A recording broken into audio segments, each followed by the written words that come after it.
एक करुणामय दीन दयाल विरत संहारी हरहु नाथ मम संकट भारी नीलाम्बुज श्यामल कोमलांगं सीतासमारोपित वामभागं पाणौ महासायक चारु चापं नमामि रामं रघुवंशनाथं नमामि न रामं रघुवंशनाथम् अतुलित बलधामं हेमिशैलाभदेहं धनुजवन कृशानुं ज्ञानिनामग्रगण्यं सकलगुणनिधानं वानराणामधीशं रघुपति प्रियभक्तं वातजातं नमामि श्रीमन्नारायण चरणों शरणं प्रपद्ये श्रीमते नारायणाय नमः। जय भगवंत अनंतय नाम अनघ अनेक एक करुणामय ब्रह्म निरूपण धर्म विधि वर्णय तत्व विभाग कहीं भगति भगवंत के संयुत ज्ञान विराग। ब्रह्म का निरूपण, धर्म का विधान और तत्वों के विभाग का वर्णन करते हैं तथा ज्ञान वैराग्य से युक्त भगवान की भक्ति का कथन करते हैं। प्रतिदिन के भांति आज हम लोग पुनः रामचरितमानस सुन रहे हैं। आइए हम लोग सुनते हैं और पुण्य की भागी बनते हैं। यही प्रकार भरी माग नहाहि पुनि सब निज निज आश्रम जाहि प्रति संबतयति होई आनंदा मकर मज्जिगवनहि मुनि वृंदा।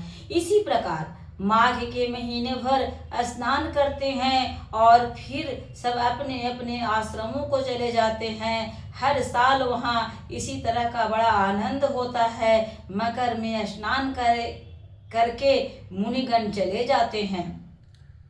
एक बार भरी मकर निहाये सब मुनि से आश्रमन सिधाए जागवलिक मुनि परम विवेकी भरद्वाज राखे पद टेकी।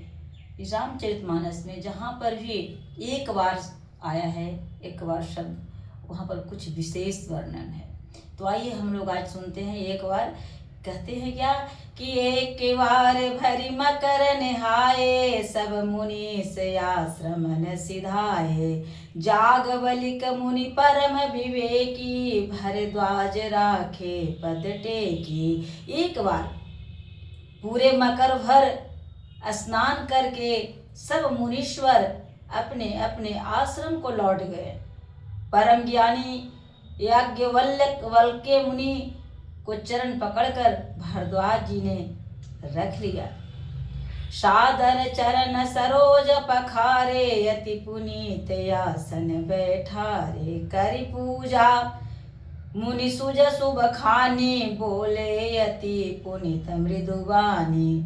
आदर पूर्वक उनके चरण कमल धोए और बड़े ही पवित्र आसन पर उन्हें बैठाया।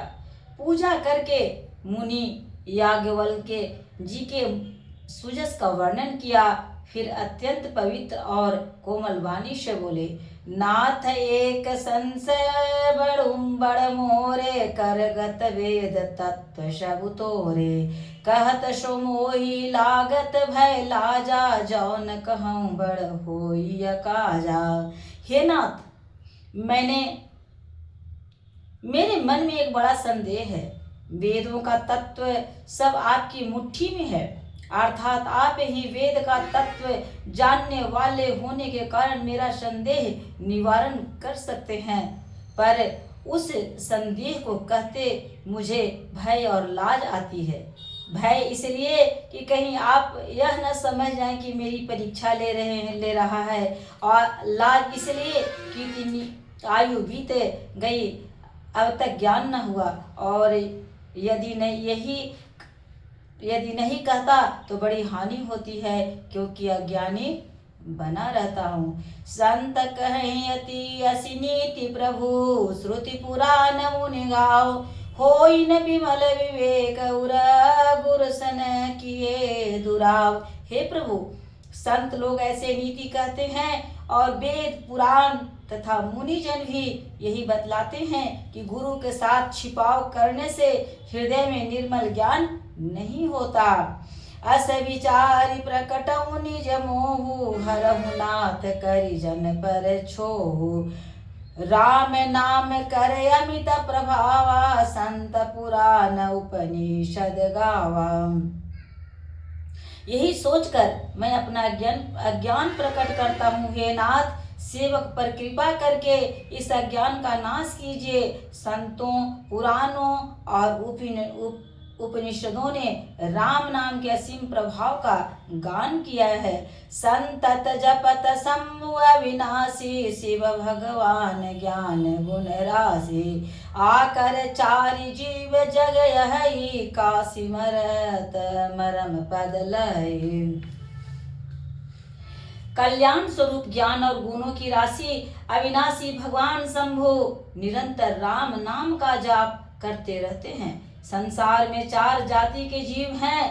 काशी में मरने से सभी परम पद को प्राप्त करते हैं। सोपि राम महिमा मुनिराया, शिव उपदेश करत करिदाया।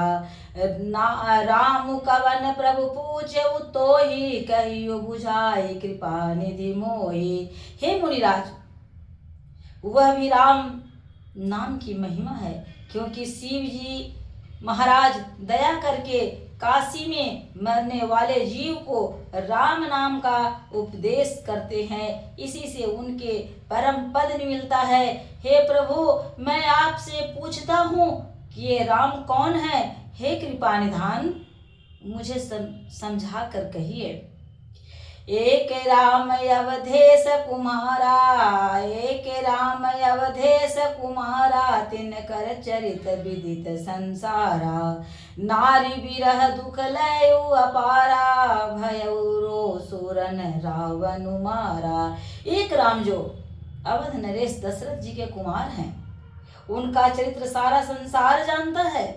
उनके स्त्री के विरह में उन्होंने स्त्री के विरह में अपार दुख उठाया और क्रोध आने पर युद्ध में रावण को मार डाला। प्रभु सोई राम किया पर को, जाहि जपत त्रिपुरार। सत्य धाम सर्वज्ञ तुम कहु विवेक विचार। हे प्रभु, वही राम हैं या कोई और दूसरे हैं जिनको शिव जी जपते हैं? आप सत्य के धाम हैं, आप सबको जानते हैं, ज्ञान विचार कर कहिए। जैसा कि आप सभी अभी सुने कि याज्ञवल्क्य मुनि जो हैं, सो भारद्वाज मुनि को विशेष रूप से अपने आश्रम में रख लिए। जब मकर स्नान करने के लिए गए थे, सब संत लोग जाते हैं, उसी समय भारद्वाज मुनि भी गए थे। याज्ञवल्क्य मुनि विनय पूर्वक उनको रख लेते हैं और उनसे पूछते हैं कि जो राम नाम के बल पर भगवान भोलेनाथ काशी में मुक्ति देते हैं, जो वही राम है क्या जो राजा दशरथ के कुंवर हैं और अपने पत्नी के वियोग में वन वन दुख उठाया है? क्या वही एक राम है या कोई और राम है? क्या कहते हैं? जैसे मिटय भोर ब्रह्म मोह, जैसे मिटय मोर ब्रह्म भारी। कहो सो कथा नाथ विस्तारी। याज्ञवल्क्य बोले मुस्काई, तुम्हें विदित रघुपति प्रभुताई। अब क्या कहते हैं याज्ञवल्क्य मुनि कि हे नाथ, जिस प्रकार से मेरा यह भारी भ्रम मिट जाए, आप वही कथा विस्तार पूर्वक कहिए। इस पर याज्ञवल्क्य जी मुस्कुरा कर बोले, श्री रघुनाथ जी की प्रभुता को तुम जानते हो। राम भगत तुम मन क्रम जाने, चतुराई तुम्हारी मैं जाने। चाहु सुनय राम गुण गूढ़ा, कि नहीं प्रश्न मन हुअति मूढ़ा। क्या कहते हैं? तुम मन वचन कर्म से श्री राम जी के भक्त हो, तुम्हारी चतुराई को मैं जान गया। क्या चतुराई को जान गया? तो तुम श्री राम जी के रहस्यमय गुणों को सुनना चाहते हो, इसी से तुमने ऐसा प्रश्न किया, मानो बड़े ही मूढ़ हो। तात सुनऊ सादर मनु लाई, कहु राम कै कथा सुहाई। महामोह मई से सुविशाला, राम कथा कालिका कराला। कहते हैं, सुनो हे तात, तुम आदर पूर्वक मन लगाकर सुनो, मैं श्री राम जी की सुंदर कथा कहता हूँ। बड़ा भारी अज्ञान विशाल महिषासुर है और श्री राम जी की कथा उसे नष्ट कर देने वाली भयंकर काली जी हैं। राम कथा शशि किरण समाना, संत चकोर करहि जी पाना। ऐसे ही संशय किन्न भवानी, महादेव तब कथा बखानी। श्री राम जी की कथा चंद्रमा की किरणों के समान है, जिसे संत रूपी चकोर सदा पान करते हैं। ऐसे ही संदेह पार्वती जी ने किया था, तब महादेव जी ने विस्तार पूर्वक उसका उत्तर दिया था। कहा उसो मति अनुहारी, अब उमा शंभु संबात। भया उस समय जही है तुझे ही, सुनु मुनि मिटहि विषाद। अब मैं अपनी बुद्धि के अनुसार वही उमा और शिव जी का संवाद कहता हूँ। वह जिस समय और जिस हेतु से हुआ, उसे हे मुनि तुम सुनो, तुम्हारा विषाद मिट जाएगा। जय श्री राम।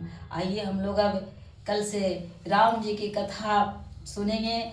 भारद्वाज मुनि याज्ञवल्क्य मुनि को कह रहे हैं, सुन रहे हैं। याज्ञवल्क्य और जाज्ञवल्क्य ये जो है सो की कथा सुनने के लिए बैठे हुए हैं और कल कथा होगी। हम लोग कथा के आनंद उठाएंगे। जय श्री राम। आप लोग जय श्री राम अवश्य बोलें।